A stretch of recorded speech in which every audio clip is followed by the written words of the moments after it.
Disney has the best parks, lands, and rides in all amusement parks in the world. But sometimes things don't go as planned, and some of these had to close down. In most cases, they are repurposed or torn down, but sometimes Disney just abandoned them. So, here are 5 examples of things abandoned by Disney. Be part of the Duck Squad by subscribing and turning on all the notifications, and follow us on TikTok for more theme park content. We'll leave a link in the description.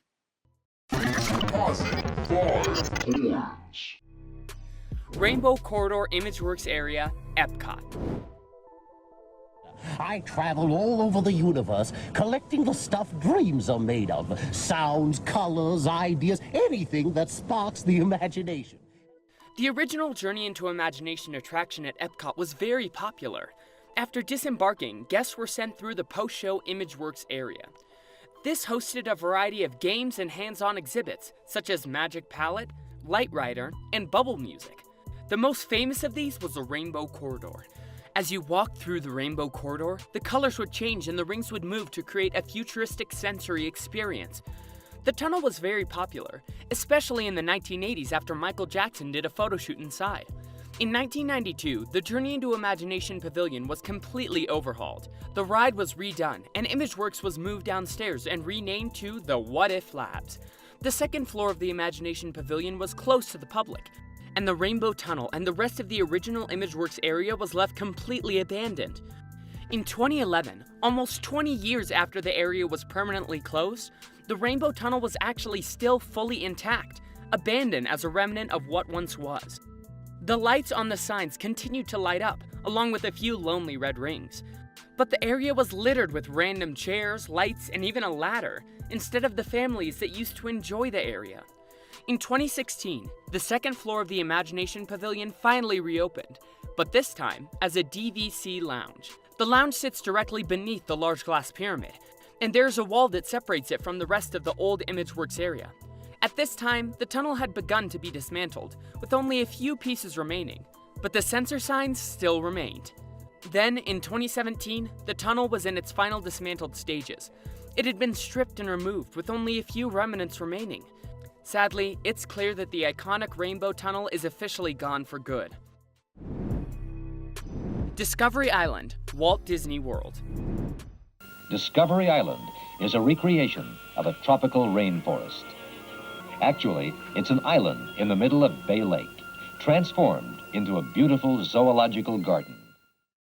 Discovery Island was purchased by Disney in 1965 as part of their massive land grab leading up to the building of Walt Disney World. When the park opened in 1974, it was called Treasure Island and built as a place to observe wildlife. It featured exotic birds, lagoons, beaches, vegetation, animal demonstrations and attractions, and more. Guests could access the island from a Disney World resort dock, or, even more exciting, take a cruise that gave them a tour of the Seven Seas Lagoon and Bay Lake with a pit stop at Treasure Island. The name was changed to Discovery Island in 1976, and in 1978, it became a zoological park accredited by the American Zoo and Aquarium Association. Despite the name change, the island remained intact with occasional upgrades for more than 20 years. Then, in 1989, the island encountered a huge problem with vultures. According to Disney employees, the vultures attacked the other animals. Also, with the opening of Disney's Animal Kingdom, the attendance in Discovery Island was really low while the maintenance costs were very high. So, Disney decided to close the island. Discovery Island closed to the public on April 8, 1999, but continued to operate until July 9, 1999, at which point all of its animals had either been relocated to Disney Animal Kingdom or other zoos. The island remains abandoned now, with no signs of development. All original buildings and attractions remain on the island, though several have sustained major damages from hurricanes and natural decay. Among the abandoned buildings, there are still cages, snakes preserved in jars, and even old employee photos. The island is also still filled with birds, especially vultures. Shane Perez, the photographer who snuck into the island to take pictures, was banned permanently from every Disney park, so you definitely shouldn't try and do the same. Cranium Command, Wonders of Life, Epcot. The original plan for Epcot included a pavilion dedicated to life and health, but a lack of sponsorship meant that the Wonders of Life Pavilion didn't make its debut until 1989. One of its headline attractions was Cranium Command. This show was a humorous presentation on the importance of the human brain. Guests became Cranium Commandos and were sent on a mission into the human brain. It starred Buzzy, a tiny little soldier who had been tasked with keeping a 12-year-old boy out of trouble by entering his cranium. After a pre-show briefing, guests entered the theater, which was designed to represent the inside of the human head. The outside world was seen through a pair of screens designed to mimic the eyes. Buzzy himself led the mission, in audio animatronic form. The attraction served as inspiration for Pixar's Inside Out, and also for the Disney short Inner Workings. This was a beloved attraction, even if it was sometimes overshadowed by its sister attraction in The Wonders of Life, Body Wars. But then, in January 2007, the Wonders of Life Pavilion was closed for good, without any explanation from Disney. This attraction, as well as Body Wars, was left intact and abandoned. The audio animatronic stars of Cranium Command, Captain Buzzy and the Hypothalamus, remained in the ride. An incident report from the Orange County Sheriff's Office surfaced, saying that Buzzy's personal items were stolen. These items included the green military-style hat and headset, red bomber jacket, and his pair of custom-made rubber hands. But after the report surfaced, rumors started, saying that the whole animatronic was stolen, not only its clothes. These rumors came from Patrick Spikes, a Disney World ex-employee who shared a picture that showed the animatronic missing. This made the police interested in Spikes as a suspect, and after a while, in May of 2019, he was arrested on the charges of burglary, grand theft, and trafficking in stolen property. He stole $14,000 worth of costumes and props from the Magic Kingdom and Epcot, including Haunted Mansion wigs, a dress, and a tiara. In October 2019, NBA player Robin Lopez unknowingly bought $7,000 worth of stolen Disney items from Spikes, including a door from Storybook Circus, a dress from the Haunted Mansion, a manual from Alien Encounter, a sign from the Great Movie Ride, and Buzzy's stolen clothes. Spikes denied having any involvement, but there were pictures on his phone that confirmed his involvement. At the beginning of February, Spike's case was taken to court, where he pleaded no contest to the charges and took a plea deal to avoid jail time. Spikes received 10 years probation, 250 community service hours, and $25,308 in restitution plus court fees. But as of today, the Buzzy animatronic, valued at $400,000, hasn't been found yet and is officially reported as stolen. Use your head, don't lose your head. It's easy. You'll be flying in no time. As a member of the Cranium Command. Bye! And it is currently unknown if they have been removed yet. The Food Rocks stage at Epcot. Kitchen Cabaret has to be one of the most unusual Disney attractions of all time. It was essentially a vaudeville-style show featuring singing food items and was designed to teach kids about the 4 food groups. It operated in the Land Pavilion at Epcot for 12 years before being replaced by the similar Food Rocks. The show was themed as a benefit concert for good nutrition, hosted by Food Rapper, who was voiced by real-life rapper Tone Loc. The show was continually interrupted by The Excess, a junk food heavy metal band that detests nutrition. The audio animatronic characters were food items with human features. The music was based on popular songs by well-known performers, with lyrics adapted to the topic of nutrition, like the Peach Boys singing Good Nutrition or Refrigerator Police singing Every Bite You Take. The attraction closed down on January 3, 2004 to make way for Epcot's new attraction, Soarin'. But Soarin' did not use all of Food Rock's space, and Disney left the stage from the audio animatronics show completely abandoned. The stage was walled off, and the other side of the wall is the entrance for Soarin'. It stayed abandoned for a long time until it was taken over by the new, larger women's bathrooms in the Soarin' entrance. River Country, Walt Disney World. River Country, big river country. It's a hoot, it's a holler, it's a water jamboree. River Country, big river country. If you're hot around the collar, it's a cool place to be.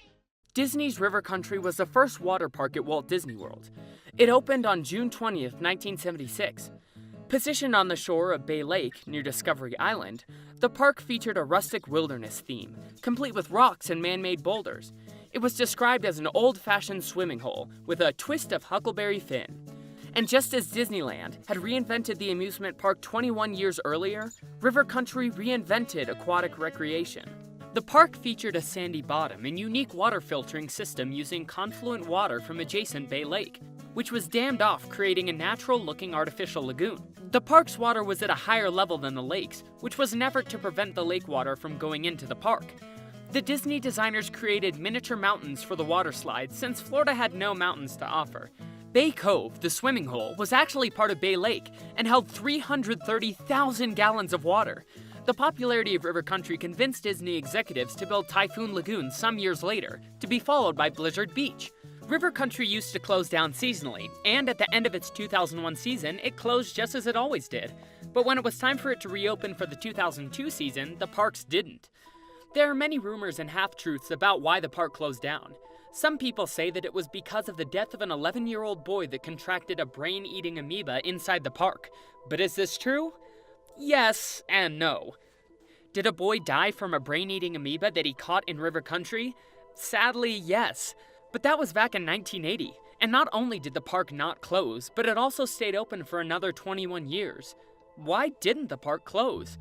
Well, the amoeba can breed in almost any freshwater lake during hot weather. So the park was not technically to blame, and Disney officials said that there wasn't much they could do. Some people said that River Country had to close when Florida law changed to require water parks to use water from municipal water systems, not from natural bodies of water. But this claim is also false. There were also 2 drownings in the park, but the park didn't close because of these accidents either. The real reason why the park closed down is that attendance levels were too low. Although River Country was the first water park at Walt Disney World, it had been joined by 2 newer, larger ones. Disney's Typhoon Lagoon, which opened in 1989, and Disney's Blizzard Beach on 1995.